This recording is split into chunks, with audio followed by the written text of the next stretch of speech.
primarily because I've been prosecuting gang cases in cities like Lynn and Lawrence for about 10 years. And part of what I do is I sit down and I talk with a lot of defendants, a lot of young men and young women who are going to jail. And a lot of them are going to jail for sometimes a long time. And one of the things that I kept on hearing from these young men and young women is that they got into selling drugs and hanging out on the streets and getting into gangs when they were your age, sometimes younger than you, sometimes a little older than you. And a lot of them said that they really never intended to get into that kind of life, but they kind of just fell into it.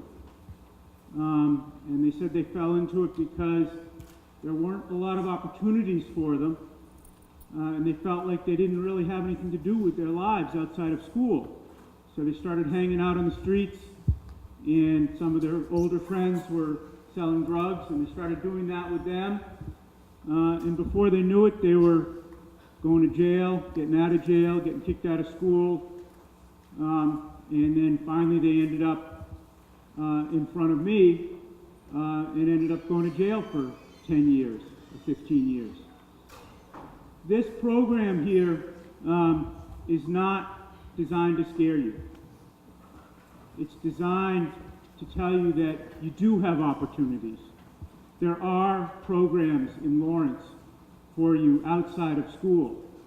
There are people that want to help you, but you've got to meet them halfway.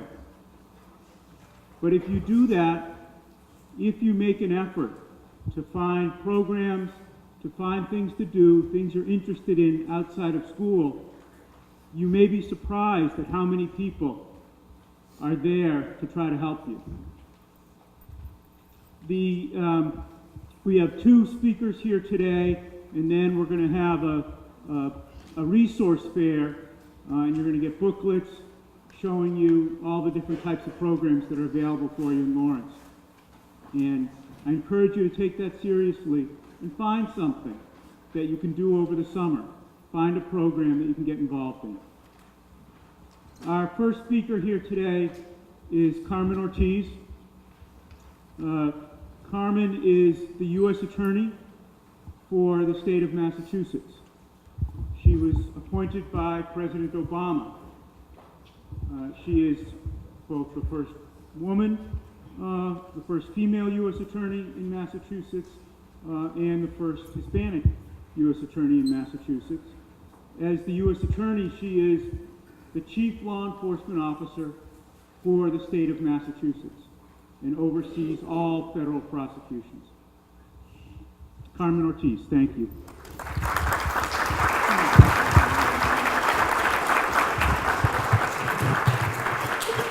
Okay, great. Thank you. All righty, good morning, everyone. Let me just start off by saying how delighted I am to be here at the Leonard School and to have a chance this morning to talk to you a little bit about the work that I do, the kind of job that I have, and but more importantly, to talk to you about the path that I took to get here. And one of the reasons that I'm really happy and pleased to be here is because when I look out into your faces, I see myself. I see myself in you so many years ago. So I'm not going to tell you how many years. And I remember being in school and wondering what the future would hold for me, what I would end up doing in life. And I never thought that years later, I'd be standing in front of a group like you. And as I have been, as Peter said, we've talked to a number of different school groups about making the right choices and making the right decisions and making you realize how many people there really are outside even of your family who is interested in supporting and helping you to make those right decisions. Now, I'm going to do a reverse, actually. I'll tell you a little bit about myself, and then I'll get into the kind of work that I do. Um, we, I am of Puerto Rican heritage. My family is from Puerto Rico, and I grew up in New York City in Spanish Harlem, in a neighborhood where mostly, you know, surrounded by Hispanics. I think like many of you here are in Lawrence. And I lived in a public housing, a very tiny apartment for the 7 of us for many, many years until my father ended up doing much better later on in life when I was 16 years old and well into high school. My parents, when they moved to New York from Puerto Rico, did so because they wanted a better life for their family, and they thought there would be more opportunity. And there was, and they worked really, really hard. But they struggled also really hard because they didn't speak English when they moved into New York, and they really didn't have much education. But what they did have was a strong passion to make sure that their kids had many things that they didn't have, had a life that they couldn't have, primarily because of lack of education. So the first thing that they taught me and the first thing that they emphasized was how important school was and how important it was to work hard in school, because they said that school, education, would be the key to success, would be a key to a happier life, and not just in terms of a career, you know, doing something eventually that I would enjoy doing and making money at it, but being a more well-rounded person, being an educated person that knew different things, could talk to different people, and had a more interesting life. And so I think that their encouragement and their emphasis on education is what really made me make certain choices. And that was, number one, to study really, really hard in school. And I did it throughout. And it was when I was in high school, and I was one of those kids that knew what she kind of wanted to do, and sometimes you're not sure of what career path you're going to take, but I knew that I wanted to be a lawyer. I thought as a lawyer I could help people who got into trouble. I thought I could also go into court and make arguments and in representing people or the government, either as a prosecutor or a defense attorney. And so I studied really, really hard in high school in order to get into college. And then I studied really, really hard in college in order to get into law school. And, you know, how was it that I was able to do that? Well, first of all, I think that, and I say this to you as I give you a little bit of advice, and I hope that some of it sticks with you, you know, you have to set goals for yourself. You know, don't limit yourself. Sometimes people will look at you and see a certain kind of person, may not think you're smart enough, may not think you're willing to work hard enough, may not think that you have dreams and have goals, but you have to overcome other people's expectations of you. You know, sometimes we deal with stereotypes, people who think we're one kind of person, when in reality, we're someone else. And so I think that one of the things that I did was I dared to dream. I knew I wanted to be a lawyer. I knew that eventually I wanted to be a mom, I wanted to be a wife, and I wanted to be a friend. I wanted to have it all. And I think especially for young women, because sometimes we're told we have to make certain choices, to set goals for yourself. I think it's the first thing that you try to do. Don't be afraid to want to be someone, something really important, or something that you think is really hard to accomplish. You take it one step at a time, and eventually somehow you get there. And how do you get there? You surround yourself with people who believe in you, who want to help you. And you start off sometimes with your family, obviously, mom and dad, brothers and sisters, but sometimes those aren't always the people who can best support you. And so you look to others, your teachers, your neighbor, a relative, a guidance counselor in school. You know, we're here today, and it's one of the things that I love about my job, is working with my law enforcement partners. I have Chief Romero here from the Lawrence Police Department. We have other officers back here. And one of the things that I enjoy doing with law enforcement partners, it's not just about law enforcement. It's not just about investigating and prosecuting crimes and catching the bad guys and catching the people who commit violence, who are dangerous, who hurt others. It's also about reaching out to students, to young people, people like you, and letting you know that the reason that we're here this morning is because we care. We care about the decisions you make. We care about the path that you choose to take. And so we're here to tell you that there are a lot of opportunities for you. And after these sessions and after we talk, there'll be some representatives from different opportunities and programs that are here in Lawrence that you can take advantage of. And that's one thing that I did as I was growing up. In addition to surrounding myself with people who believed in me, I also took advantage of opportunities. You know, I volunteered to participate in organizations. I know that the Boys and Girls Club is another opportunity here, for example. We were just out in Holyoke last week, and that was a very big, thriving organization in that town where a lot of kids took advantage, not only of the programs that they had there and the activities, but also of the support that the people at the Boys and Girls Club could provide, and the school as well. So, you know, I have to say that I have been very, very lucky. In many ways, I've made the right choices. Sometimes that doesn't always happen. And in a little while, you're going to hear from Jamil, who at a certain point in his life, he did not make the right choices. And he had to overcome great adversity to be here before you today. And so I need to say this as well, that don't ever give up on yourself and what your future can hold for you. Sometimes you don't make the right choice. Sometimes others make choices for you that hurt you, that don't put you in the right path. But you know what? Nothing is too difficult to overcome, and pretty soon you're going to hear about that. You know, I've had a different kind of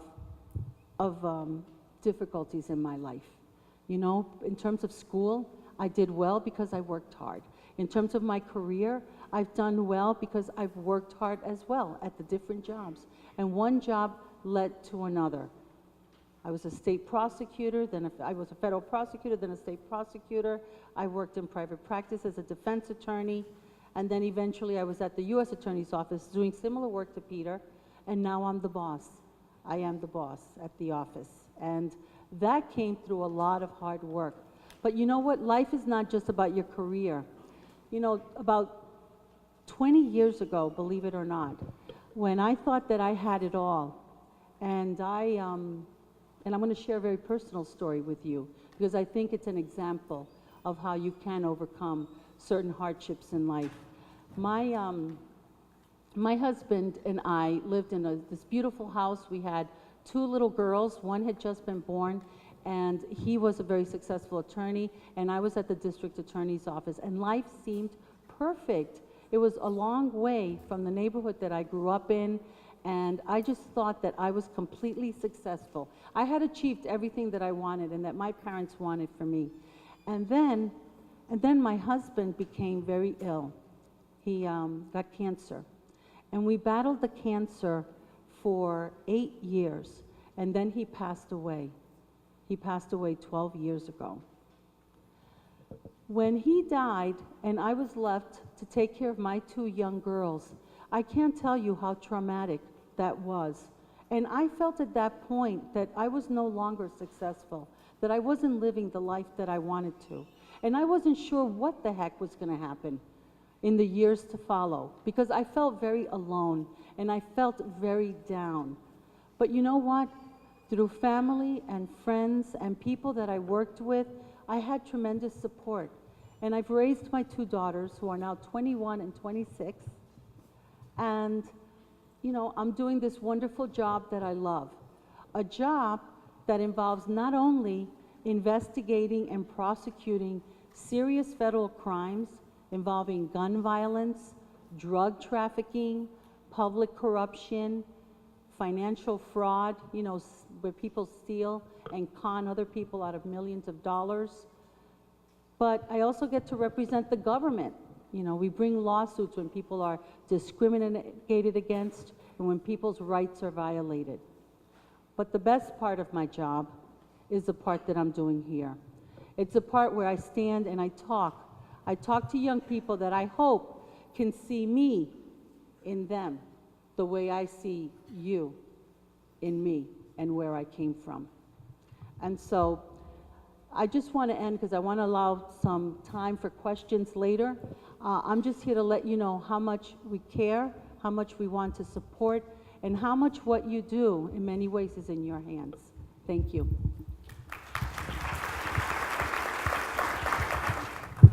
I'm going to introduce Jamil Ball. He'll be too humble to tell it himself.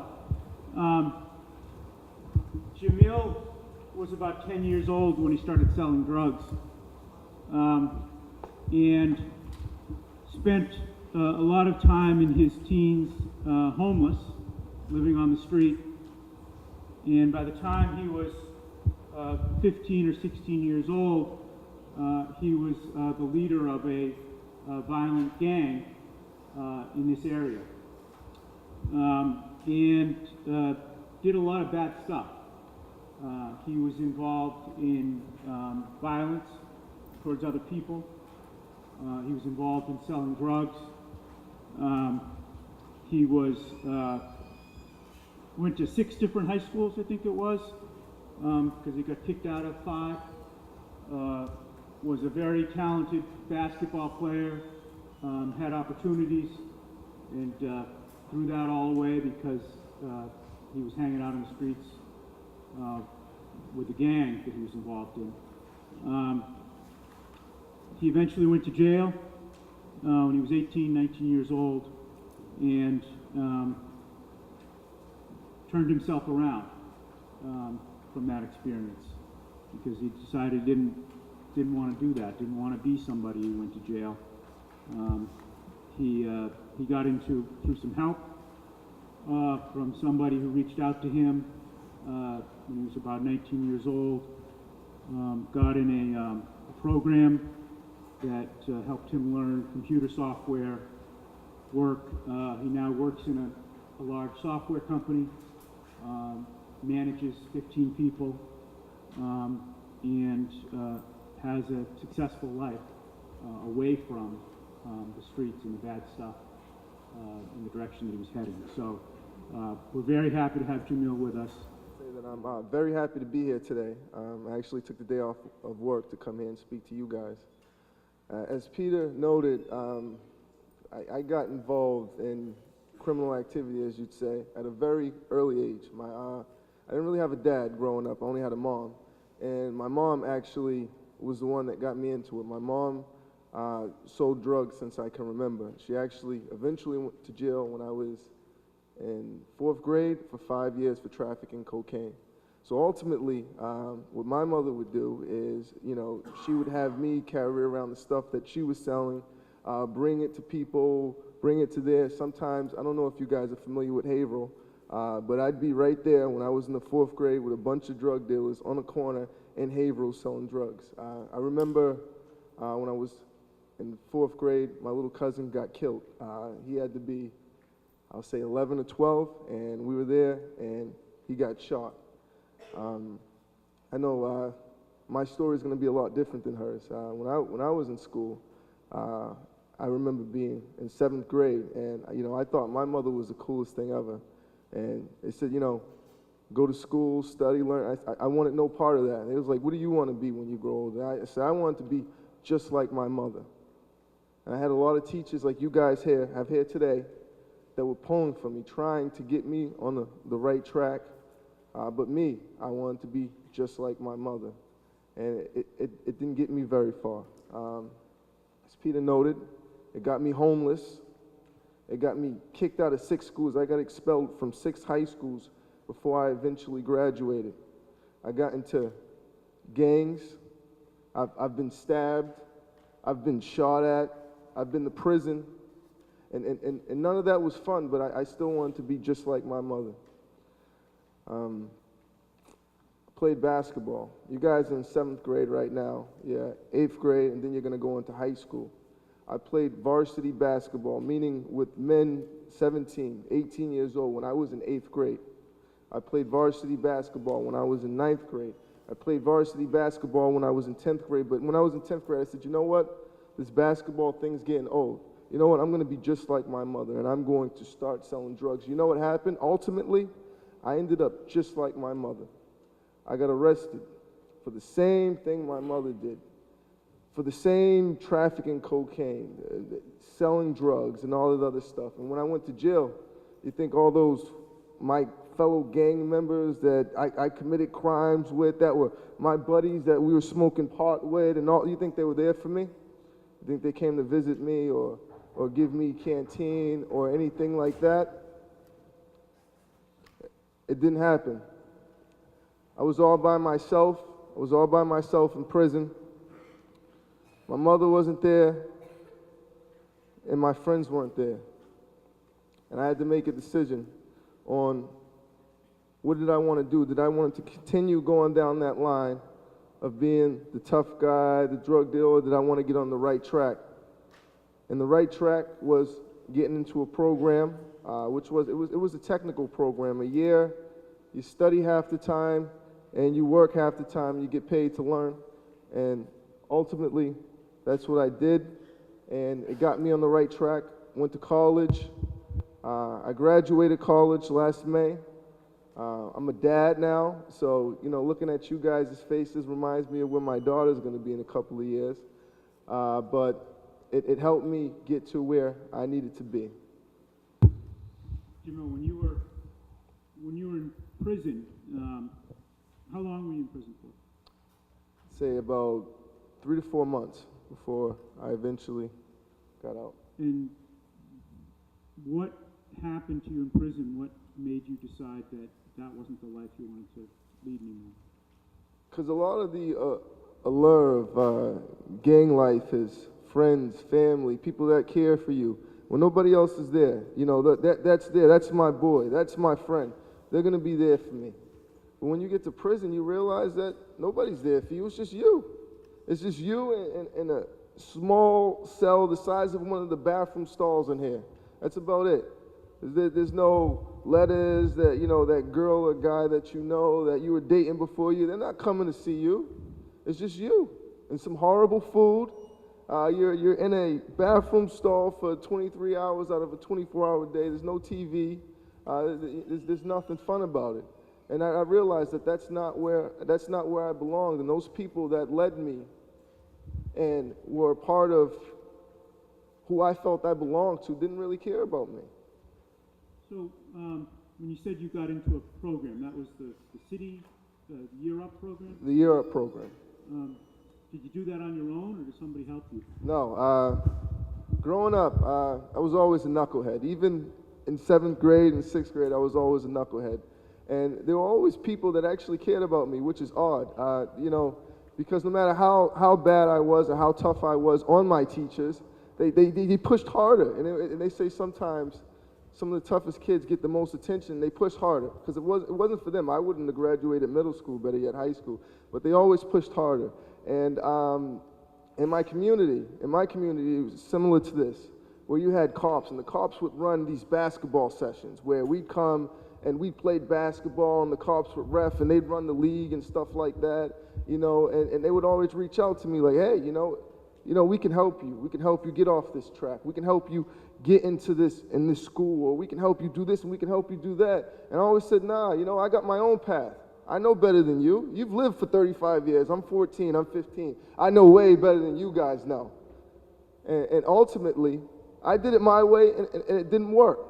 And I went back to those same people, those same teachers that helped me graduate school after being expelled 6 times, the same people that said, hey, if you just show up for an hour today, we will work towards getting your diploma. We will help you get to that next place. Those same people that I ignored are those same people that helped me get to where I am today. So somebody helped you get into that Year Up program, and what you got into sort of computer software? Yes, I got into computers, and I think one thing that I ignored as a younger person is I ignored the things that I was passionate about because it wasn't cool. It wasn't cool to study and skip the party and hang out and read a book. That wasn't cool. But I ignored some of those things that I was passionate about, and what I did was, when I was trying to decide what school to go to, I wanted to find something that I liked, something that I cared about, because we all know when you like something, it's easier to do. If you like playing ball, it's easy to go outside and pick up a ball. If you like reading about computers or comics or studying law or something like that, it's easier to do. So I had to find something that I was passionate about, because I knew if I was passionate about that subject, then I would study harder, I would work harder, and I would be more eager to complete that. Jimmy, one of the things that when I interview young men and women, sometimes the young women I talk to talk about getting into sort of gang life because they want to belong to something and they want some kind of family. What would you say to the young women here today who are 13, 14, 12 years old about that lifestyle?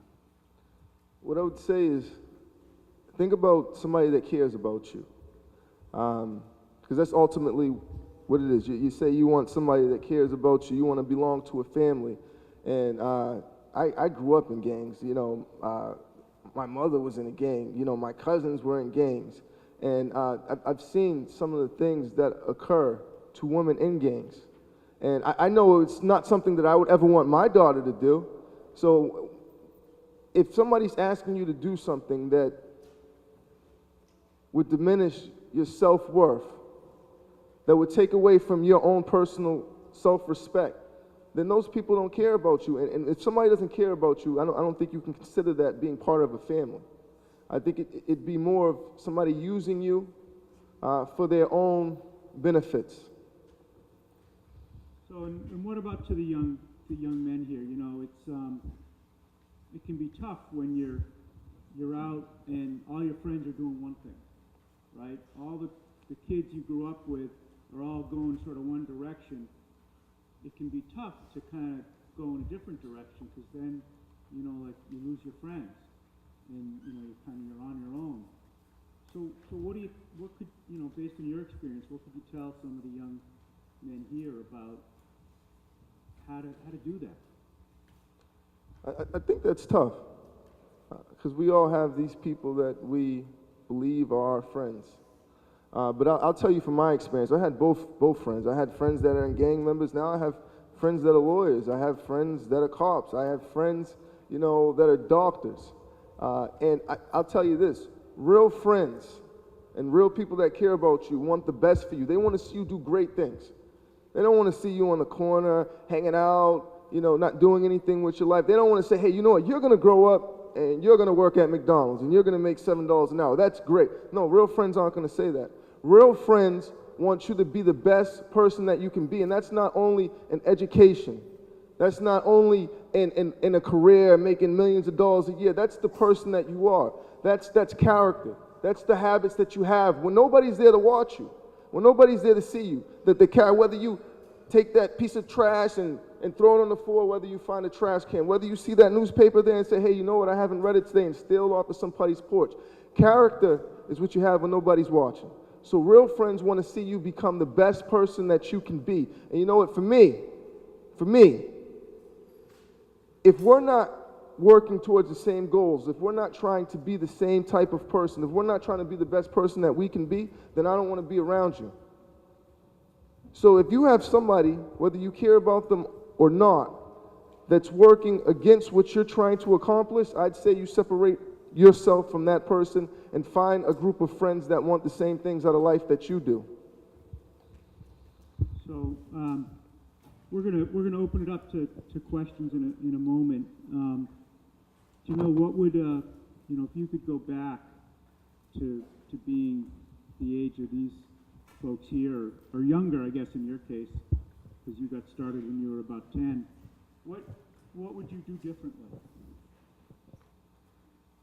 I'd make better decisions. I'd follow what's in my mind and what's in my heart versus what I see or what I perceive as cool.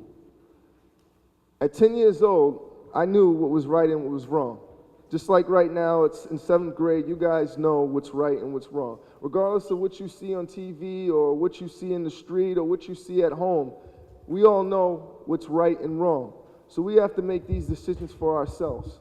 Now, I'm very lucky to be here today. honest to God, in the past 5 or 6 years, I've been to more funerals than I've been to my friends' birthday parties. There are a lot of people that have made the same decisions as me that aren't lucky enough to be in a room speaking to you guys, that aren't lucky enough to have kids and celebrate birthday parties, that aren't lucky enough to go to a nice home, that aren't lucky enough to have a nice job. Most of my friends that I grew up with are either dead or in jail, and it's not a cliche, this is the truth. I can't go and say, hey, remember that kid I was friends with in high school 5 years? No, because he's probably dead or in jail. All the friends that I have now are new friends. But what I'd say is make the right decisions. You know, sometimes making the right decision is hard. I know we all know that. Because a lot of people, you know, not a lot of people, but some people want to do things differently. But make the right decision, and when it's hard, reach out to somebody that cares. Whether it be a teacher, whether it be an aunt, whether it be an uncle, whether it be a friend's parent, reach out to someone when that decision gets hard and try to find the best way to do it, because some of you guys won't be lucky. Some of you you can make one decision and it could be the end of what you know as life.